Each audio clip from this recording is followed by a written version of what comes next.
Muito bem. A nossa ideia, esta semana, na aula de metodologia da língua portuguesa, é, na verdade, fazer uma certa provocação a vocês, tá?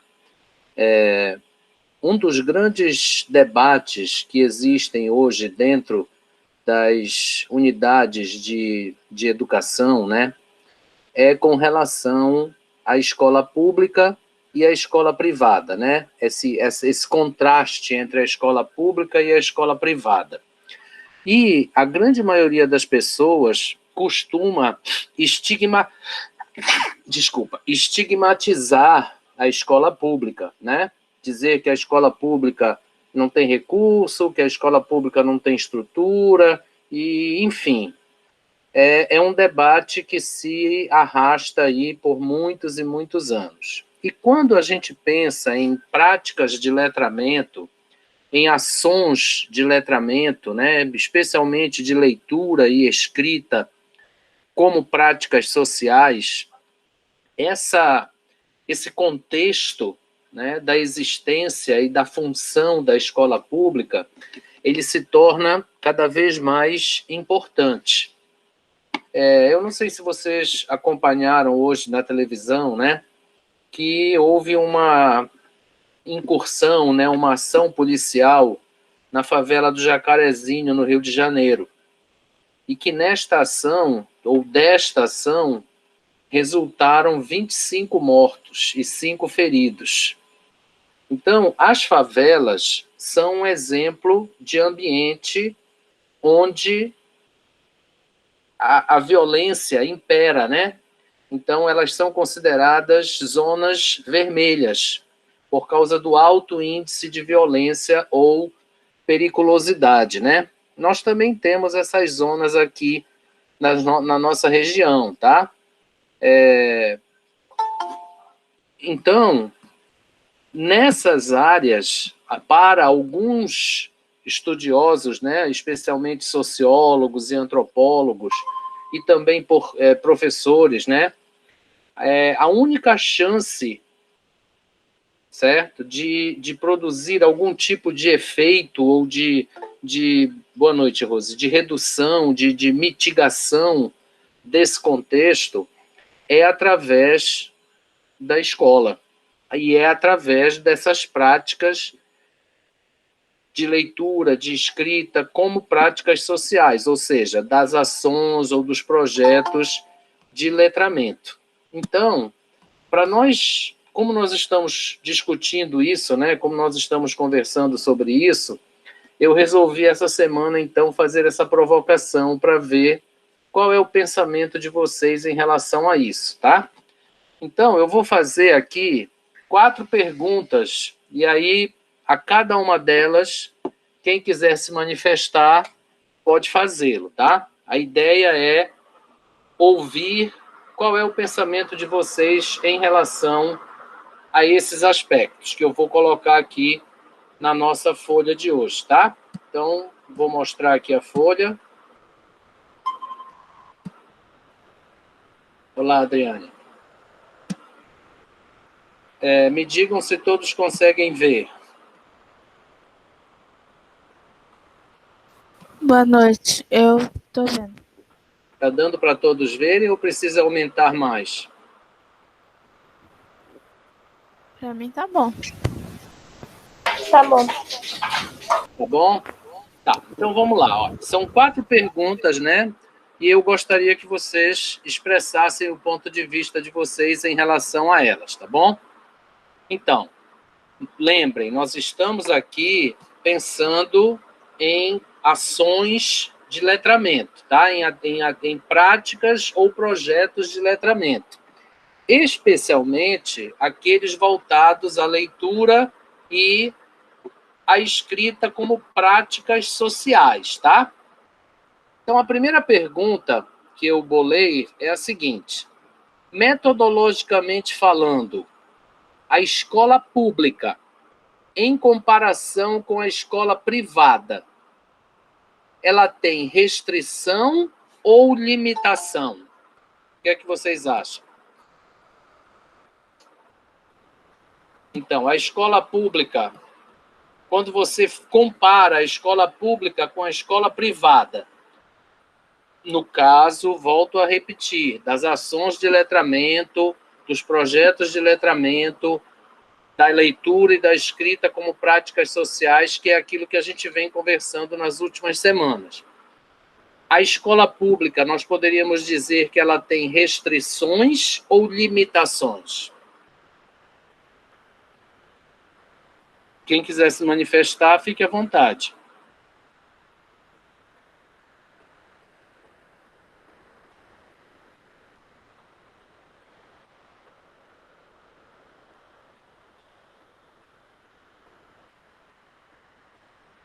Boa noite, professor. Pois não, Cleidson, limitações. Rose, pois não? Eu creio que seja limitações. Limitações também, muito bem. Quem mais? Todos concordam que a alternativa aí seria limitações?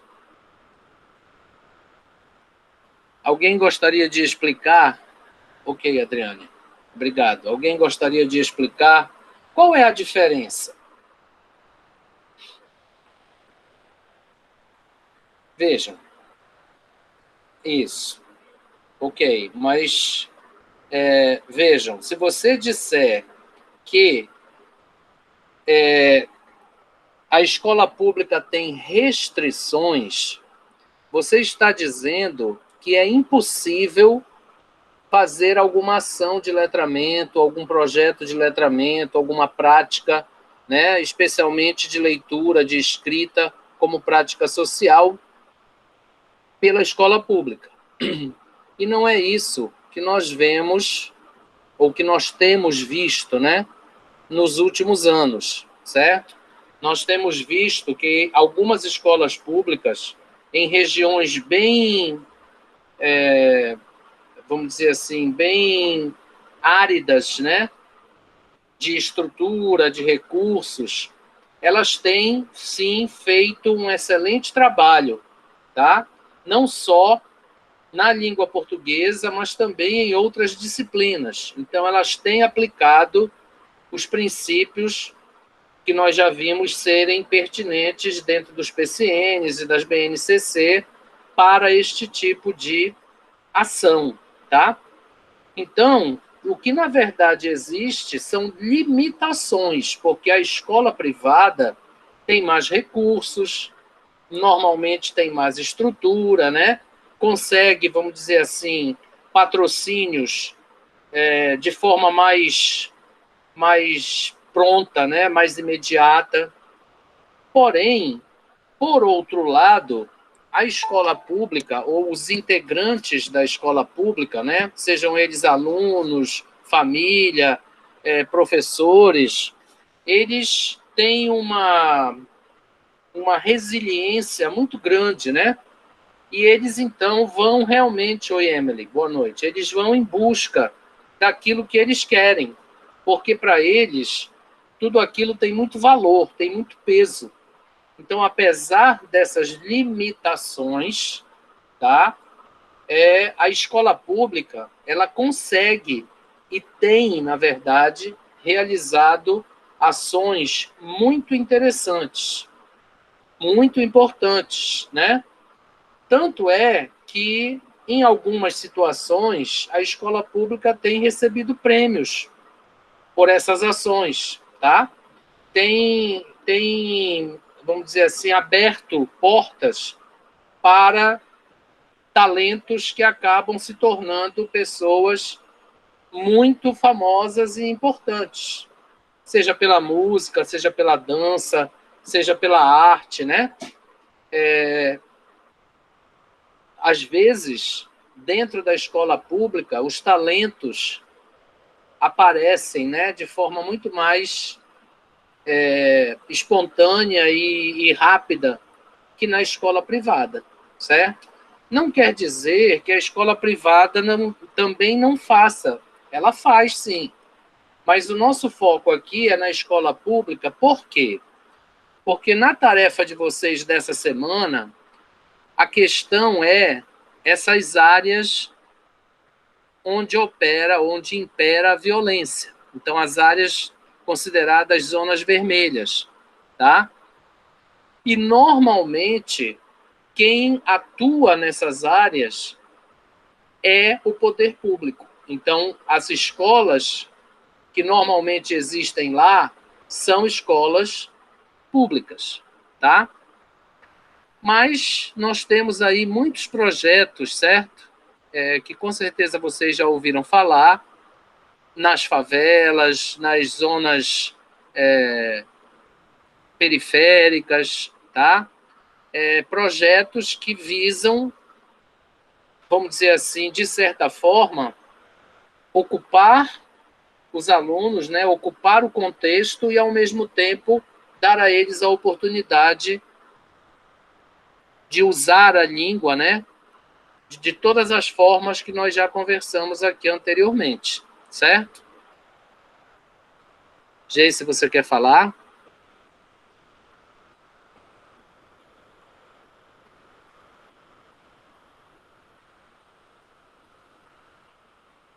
Muito bem. Então, quando nós pensamos nesse contraste entre a escola pública e a escola privada, nós podemos com toda certeza dizer que a escola pública só tem limitações, mas ela não tem restrições.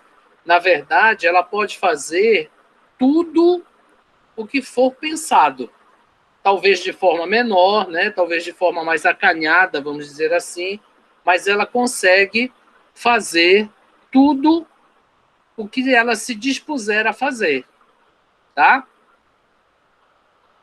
Tá claro isso? Então, todo mundo sente isso, não é isso? Muito bem.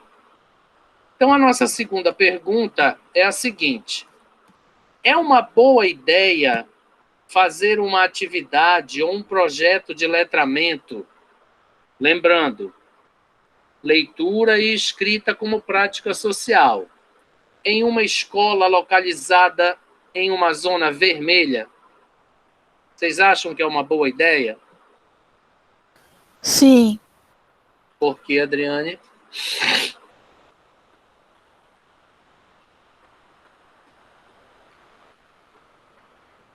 Por que você acha que é uma boa ideia, Adriane? porque, como o senhor disse, é bom usar.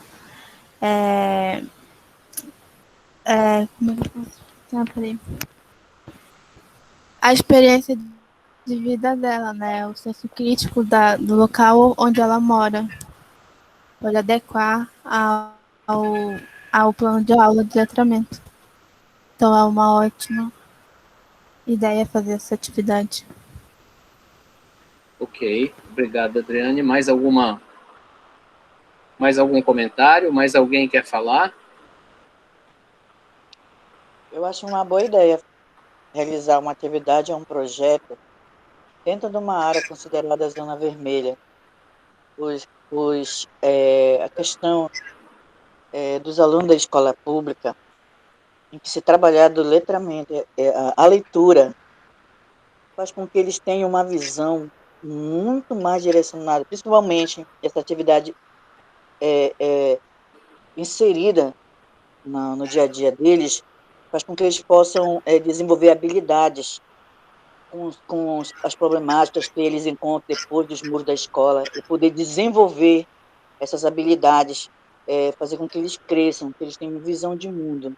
E por isso que Isso, eu acho que é muito importante esse tipo de projeto dentro de uma escola na área vermelha. na área vermelha. Ok, obrigado, Rose.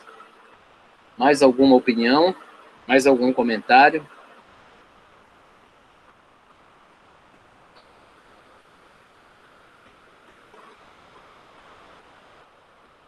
Olha, vejam o seguinte: nós sabemos que o aluno passa muito pouco tempo na escola, né? Então, numa área vermelha, numa zona vermelha, quando o aluno sai da escola, se ele não tiver um engajamento qualquer de cunho social, muito provavelmente ele vai se direcionar para drogas, tráfico, né? e uma série de outras coisas que são comuns nessas zonas vermelhas, certo?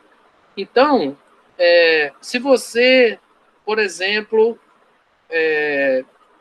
cria uma gincana esportiva, certo? Se você faz com que os alunos criem um periódicozinho com as notícias daquela área, né? Aí é claro que vão logo dizer assim, mas professor, não tem notícia, que só tem notícia de violência. Aí você vai dizer, não, nós temos notícia sim, né?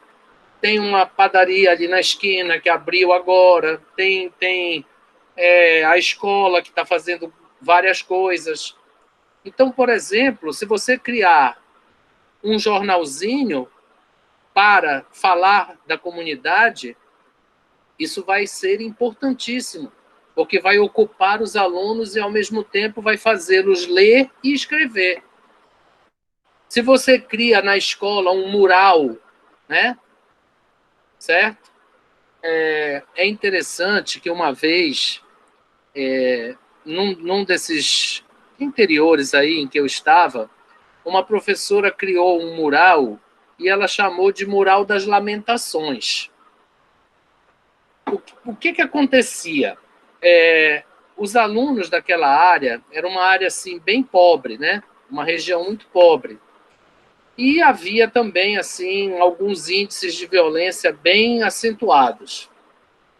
E os alunos viviam isso em casa, né? Porque às vezes era o pai que batia na mãe, era violento ou bebia, aquelas coisas todas que são de cunho social. Então ela criou algo que ela chamou de Mural das Lamentações, porque ela dizia, aí eu disse assim, mas isso aí é uma coisa estranha, você tá criando um ambiente negativo. Aí ela me disse assim, não, o que acontece é o seguinte, eu perco muito tempo de aula porque os alunos ficam muito tempo contando histórias para nós dentro da sala, né? Falando dessas experiências todas, se lamentando, e aí eles perdem a concentração, não conseguem assistir a aula e atrapalham às vezes. Então eu criei esse mural aqui, esse Muro das Lamentações. Eu achei interessante a ideia, na verdade, depois que ela me explicou qual era a intenção.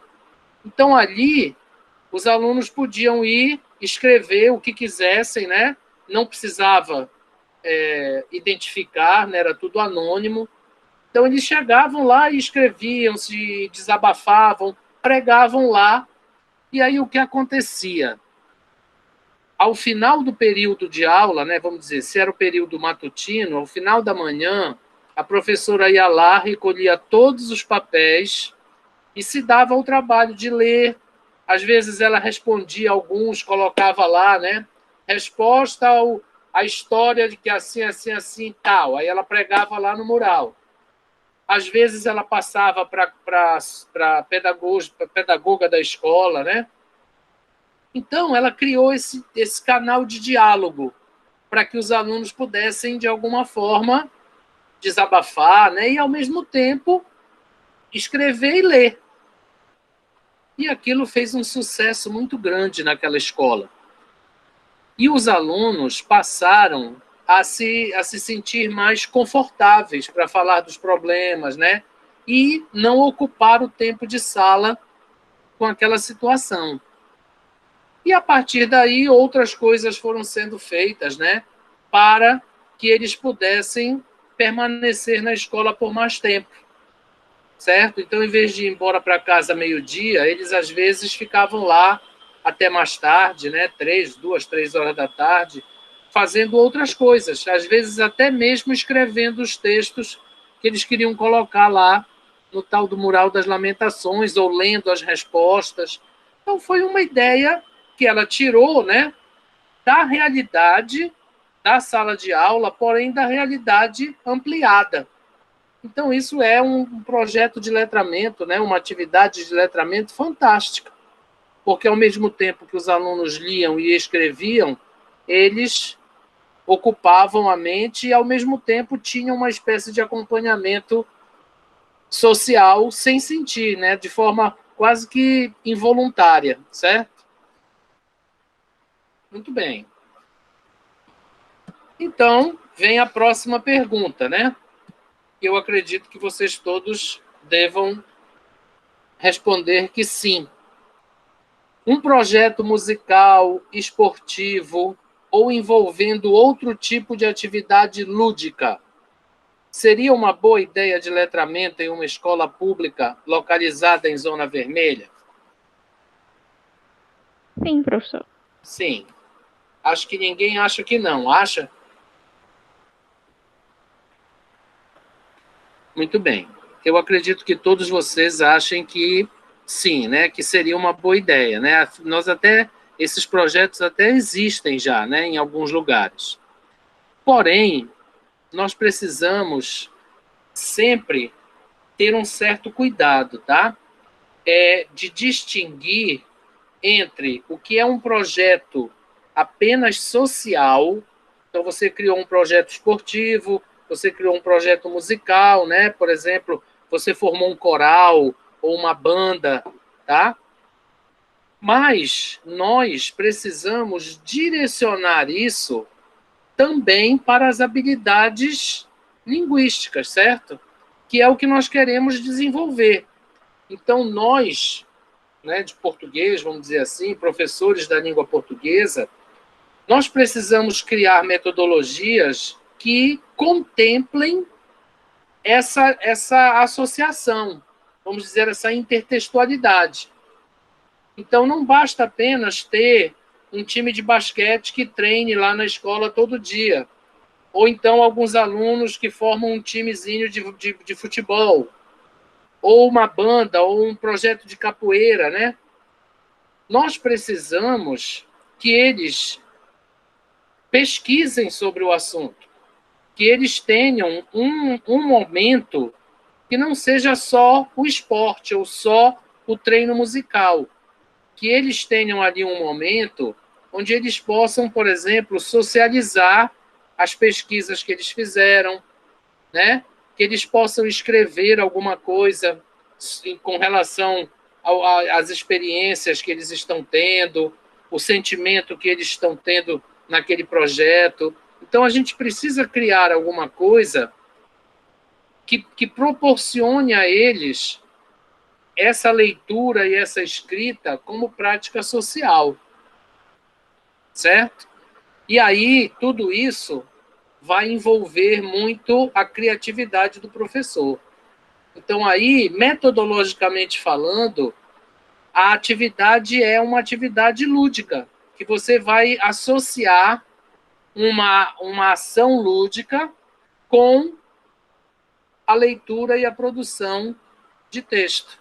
Então, por exemplo, se você tem uma sala de leitura ou um sarau literário, você tem que deixar os alunos produzirem algum texto, mesmo que não seja assim aquele texto técnico, né? Aquela poesia toda rebuscada, né? Mas mande eles fazerem uma paródia, por exemplo, de alguma música que já existe, certo? Depois chegar lá cantar a música, certo? Mande eles criarem, produzirem textos para a realidade daquela ação que você bolou. Então, o que acontece é assim, nós temos duas situações, tá? Nós temos as ações de letramento apenas como prática social e nós temos as ações de letramento que envolvem leitura e escrita como prática social, que é o que nos interessa como professores de língua portuguesa. Então, muitas vezes o professor diz assim, eu já criei esse projeto, né? Eu já ocupei a cabeça dos meus alunos, eles já não têm assim mais a mente tão desocupada, e então está tudo certo, está tudo caminhando bem, eu já consegui patrocínio, mas acaba que aí você desenvolve a arte, mas não desenvolve a linguagem, né? As habilidades da linguagem, que é o que nos interessa mais de perto, tá? Então, essas ações, né, essas práticas, são extremamente importantes e benéficas, certo? São positivas, mas nós, professores de português, precisamos nos engajar nelas. Então, não pode ser o professor de educação física apenas. Ah, olha, eu vou criar um professor de música, de artes. Olha, eu vou criar um coral. Olha, eu quero participar do projeto. Eu quero trabalhar junto com você. Não tem aquela história dos temas, das ações transversais. Não tem aquela história da interdisciplinariedade. A leitura e a produção de texto não envolve intertextualidade. Então, o professor de português precisa aproveitar esses momentos e essas chances. E isso é o que não acontece muitas vezes, tá? Então, nessa semana, eu estou fazendo essa provocação a vocês, tá? Eu não sei quantos de vocês passaram pela escola pública, certo? Eu não sei quem já atua como professor ou como estagiário na escola pública, mas eu tenho certeza que vocês conhecem um pouco dessa realidade. Então, eu só estou, vamos dizer assim, aprofundando um pouco mais essa provocação para dentro de uma área de zona vermelha, tá? Que é uma área onde existe alto índice de violência. E é onde, então, esses projetos, essas ações, essas atividades, elas têm um efeito e um impacto muito maior, porque é justamente nessas áreas que nós precisamos criar essas práticas, tá? E, finalmente, uma última pergunta, e eu quero que vocês se manifestem, tá? A metodologia de ensino da língua portuguesa na escola pública deve visar apenas a preparação para os testes, tem um errozinho aí de digitação, tá? Institucionais, tais como PSS, Enem, etc. Vocês acham que, metodologicamente falando, na escola pública, por causa dessas limitações todas, por causa dessa falta de estrutura, de recursos, o professor deve se ater única e exclusivamente a preparar os alunos para esses testes institucionais? Vocês sabem que nós costumamos muito ouvir, né, que o aluno da escola pública ele tem desvantagens em relação ao aluno da escola privada. São os estereótipos, os tabus, né, os estigmas que foram criados ao longo do tempo por uma série de razões. E aí, os professores, as famílias, as comunidades costumam dizer assim, não, olha, não adianta você querer fazer essas coisas aqui, porque não tem condições, não tem recurso, não tem tempo, não sei o que mais, e a família não pode se envolver, porque o pai trabalha no campo, porque isso e aquilo, o pai passa o dia inteiro na feira, a mãe não sei o que mais, então não dá para fazer nada disso, é melhor preparar o menino para passar no vestibular, é melhor preparar o menino para tirar boa nota no Enem, é muito mais proveitoso. Daí vem a minha pergunta. Eu acho que não, professor. Você acha que não o quê, Adriane? Que não deve visar só apenas a preparação para os testes institucionais. Você acha que essas ações de letramento, esses projetos de letramento, elas acabam reduzindo o tempo de estudo mais formal desses alunos? Ou você acha que isso não precisa ser assim? Eu acho que não precisa ser assim. Porque eu sou de escola pública e o meu ensino médio ele foi todo para o Enem, sabe? E eu tive uma falta, por exemplo.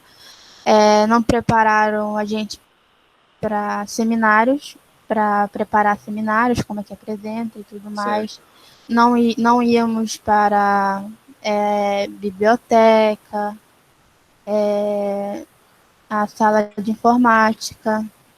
Era Vocês, só Enem, aulão, somente no entendi. terceiro ano do ensino médio. Então, você se ressentiu dessas práticas, certo? Porque Sim, você não as teve, né?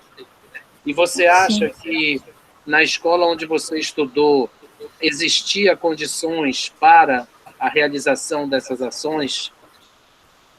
Sim, nós tinha na escola, o Souza Franco tem biblioteca, Sim. tem sala de informática, multimídia, só que não usávamos.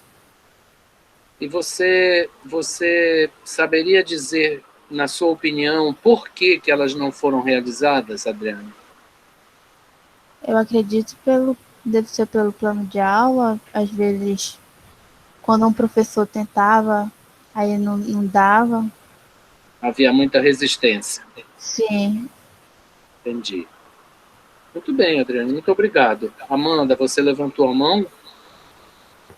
Oi, professor. Pois não. Sim, eu acredito que justamente uma das desvantagens da escola pública é esse foco somente para o vestibular, né? Na escola particular, os alunos têm outros métodos para aprender, de aprendizagem. Isso acaba até sendo um escape daquela pressão do vestibular, né? Que eles sofrem Sim. tanto. Sim. Na escola pública, eu estudei ensino fundamental na escola pública, mas ensino médio eu fiz na escola particular, então posso falar meio que pelos dois lados, né? Você teve as duas visões, né? Isso. E aí na escola pública a gente também tinha a sala de informática, mas o professor não levava a gente para a sala de informática. A educação física, o professor só dava uma bola, os meninos jogavam bola, os meninos jogavam cemitério, sabe? Não Sim. era que nem na escola particular, que tinha programas de educação física, era exercício, eram coisas diferentes, eram peças teatrais, né? Outros Sim. métodos de aprender de outras maneiras, né? De outras formas. E não deixando de, quando tem que falar de vestibular, fala de vestibular, assim, foco total. Sim. Sim. Levava a gente para, enfim, para passeios, era um colégio religioso também, né? Então, Sim. toda essa parte também espiritual era trabalhada. Enfim, era outra realidade, completamente outra realidade. Tanto é que logo que eu entrei, assim, no primeiro ano, eu senti bastante dificuldade, assim, o ensino era completamente diferente, né? As aulas com data show, tudo Sim. paramentado. Eu acredito que a escola pública hoje em dia avançou bastante, mas eu acredito que ainda tem muito professor que coloca algumas barreiras, porque aqui eu não tenho tempo para fazer isso. São muitos alunos, eu não consigo dividir uma turma para levar para a informática, sabe? Eu acho que é Sim. um pouco também disso, assim, do professor colocar um pouco de dificuldade, de vencer essas Você, limitações. certo. Você alguma vez percebeu que os seus colegas, ou até você mesma, os alunos em geral, eles pediam isso ou questionavam isso, Amanda? Não, pior que Havia não. uma acomodação Havia generalizada, não né? estavam acostumados, né? Não Entendi. tinham o que questionar, o que reivindicar. Foram Sim, acostumados assim desde sempre. ok. Muito bem, Amanda. Muito obrigado. Mais algum comentário? Olhe, prestem bem atenção, hein, no que vocês estão ouvindo, tá? Vocês são... eu não gosto muito desse clichê, mas eu vou usar. Vocês são o futuro da sala de aula, certo? Vocês estão tendo uma preparação, vocês estão tendo uma qualificação bastante diferente da que outros professores tiveram. Então, vocês que, vamos dizer assim, que estão chegando, né? Vocês que estão entrando nessa realidade agora e são jovens, tá? Quer dizer, ainda estão com toda a energia, né? Podem interferir nesta realidade, hein? Vocês podem transformar essa realidade, se vocês acharem que isso é importante e que isso vai realmente trazer consequências positivas, tá? Vocês sabem, né? Eu não preciso dizer, mas eu vou repetir, que a grande desculpa que a grande maioria dos professores costuma usar é a de que a escola pública não tem estrutura, que o diretor, que o supervisor, o coordenador, seja lá quem for, não incentiva essas coisas, porque sabe que a escola não tem o suporte necessário para fazer isso. Então, muitas vezes, é preciso envolver a comunidade, a família, certo? É preciso envolver as pessoas do entorno. E todas as vezes, se vocês forem fazer uma pesquisa, tá?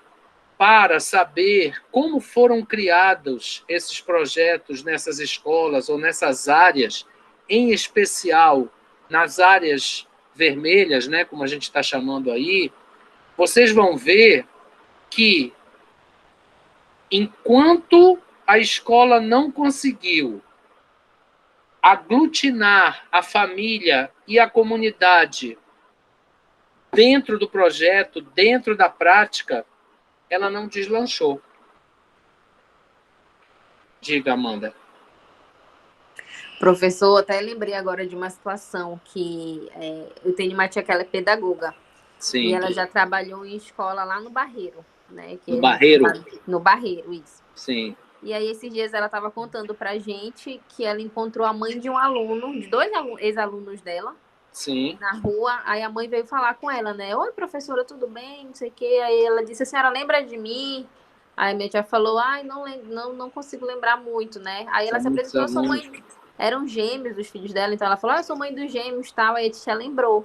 Sim. Aí ela disse assim, eu queria lhe falar que o meu filho, o fulano de tal, ele passou na Federal e hoje ele cursa alguma coisa lá de computação. E o outro abriu uma hamburgueria e estão super bem. E eu queria muito agradecer a senhora, porque a senhora uma vez falou para eles que eles poderiam ser o que eles quisessem. Sim. E a minha tia fazia muito esse trabalho assim, eu morava com ela, então eu acompanhava muito esse trabalho assim, de estar em contato com os pais mesmo, de chamar os pais na escola, sabe, de conversar. Ela organizou, eles nunca tinham tido, no final da formatura do fundamental, ela arranjou um lugar e organizou uma formatura para eles. Eles nunca tinham tido isso, assim, as outras turmas, né? Sim. Então, o pouco que ela fez, digamos assim, fez diferença na vida daqueles alunos, né? Ela contando assim pra gente, eu fico babando, né? Eu digo que eu sou fã dela, que é a minha pedagoga preferida, então eu fico assim, cara, sabe, às vezes é o mínimo que aquele menino precisa, sabe, de incentivo, assim, que os pais não conseguem dar, né? Então eles precisam, pelo menos na escola, e a gente era daquela pedagoga enjoada mesmo, que era da coordenação, e pegava no pé, e se via o menino fora da aula, perguntava por quê, brigava e mandava entrar, e era mesmo, pegava no pé. Mas, enfim, alguma coisa deu certo, né? Alguma coisa deu certo. É isso, né? Então, assim, é como eu estou dizendo, tá, gente? Vocês podem fazer, e é bom, tá? Por exemplo, nesse caso da Amanda, ela tem exemplos positivos, certo? Então, ela vai poder sempre lembrar desses exemplos na hora que ela estiver diante de uma situação parecida ou igual, ou atuando, certo? A única coisa que eu volto a reforçar com vocês é que nós somos professores de língua portuguesa. Então, as atividades, os projetos, eles também precisam estar associados a essa prática, a esse ensino metodológico da língua portuguesa. Então, nós, professores, né, quando a gente já tem alguma experiência, a gente costuma muito ouvir dos alunos assim, tem palestra de novo, nós não vamos ter aula. Nós vamos fazer uma visita técnica de novo, nós não vamos ter aula. Então, existe essa concepção errada de que aula é só aquela aula formal, né? Aquela coisa de dentro de sala de aula. tá? Onde o professor escreve no quadro e o aluno copia. E vocês, diante de todas essas discussões e de toda a leitura que vocês têm, e com certeza de outras disciplinas que vocês tiveram a oportunidade de fazer, vocês têm uma visão muito mais ampla, certo? Agora, né? Então, nós não podemos colocar o peso da responsabilidade só nas autoridades, só na escola. Nós temos que agir. E esta ação, ela não pode visar apenas o lado social.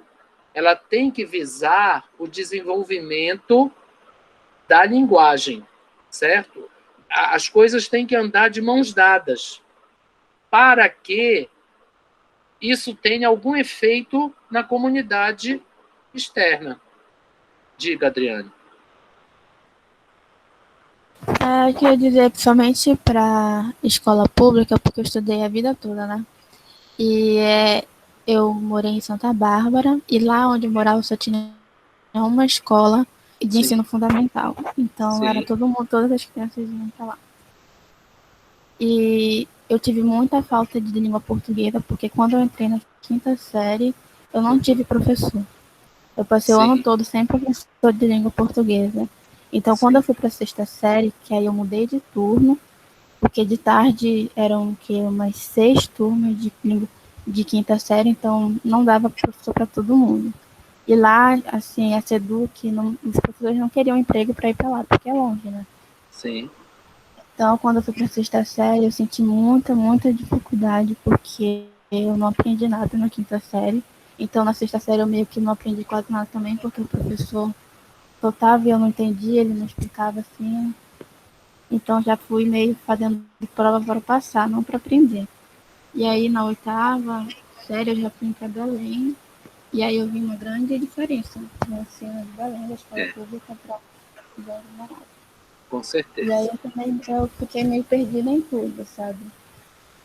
E aí, no ensino médio, eu mudei de escola e a minha professora ficou doente e a SEDUC também não manda, assim, alguém para substituir. Então, tu fica todo aquele tempo sem professor até a professora voltar, entendeu? Então, o aluno, ele tem que ir por ele mesmo. Então, é isso. E ainda mais aqueles alunos que já não têm um incentivo em casa. Isso. Bom, existem essas dificuldades estruturais, né, gente? Mas, como eu estou dizendo para vocês, nós temos que interferir nisso de alguma forma, tá? Então, se não tem professor, o coordenador cria um projeto em que os alunos possam ter aula de alguma forma, entendeu? Até mesmo através dele próprio. Às vezes, pode ter um assistente lá, uma pessoa na turma que goste, né? E aí vai tendo alguma coisa. O que não pode é você desistir. O que não pode é você não tentar vencer as dificuldades. Então, vocês estão percebendo pelos relatos, né, que vocês estão ouvindo, especialmente aí da Adriane e da Amanda, que essas limitações, especialmente na escola pública, elas vão existir ainda por um longo tempo. Então, quando vocês lá chegarem para atuar, muito provavelmente essas limitações continuarão existindo. Então, pela preparação que vocês estão tendo, pelas experiências e pelos relatos, pelas memórias que vocês têm, vocês podem, sim, mudar essa realidade. Então, o nosso objetivo essa semana é essa provocação, tá? Então, eu estou pedindo que vocês façam uma reflexão em relação a esse aspecto da nossa realidade, tá? E a partir da próxima semana, nós já vamos, então, falar sobre um outro assunto, tá bom? Alguém tem ainda alguma dúvida? Alguém gostaria de fazer mais algum comentário? Você quer continuar falando, Adriane? É porque você está com a mão levantada. Tá bom. Esqueci de baixar. Tudo bem. Alguém gostaria de perguntar alguma coisa? Alguém tem alguma dúvida? Diga, Adriane. Você querer. Alguém gostaria de fazer algum outro comentário? Bem, como eu disse a vocês lá na aula de segunda-feira, né, de estudos básicos, vocês deverão ter aquela tarefa avaliativa em forma de questionário para ser realizada no tempo da nossa aula síncrona, tá? Provavelmente em 2 tempos de aula, porque o número de questões não será muito grande, tá? Nós estamos ainda aguardando o professor Gabriel passar as orientações finais, certo? E aí, então, eu vou anunciar para vocês o dia certo, tá? Se vai ser nos 2 primeiros horários, muito provavelmente será, mas a gente, então, vai confirmar tudo direitinho, tá bom? Se vocês não têm nenhuma outra pergunta ou ninguém mais quer fazer nenhum comentário, eu gostaria, então, de agradecer a presença de vocês, tá? Essas interações que vocês sempre produzem aqui na nossa aula, tá? Que são muito importantes, são muito ilustrativas, e desejar a vocês, então, um bom resto de semana e aguardar a postagem da atividade lá na plataforma, e nos vemos novamente na segunda-feira à noite, tá bom? Um grande abraço a vocês, tá? Eu vou tirar aqui a tela. Vou interromper a nossa gravação.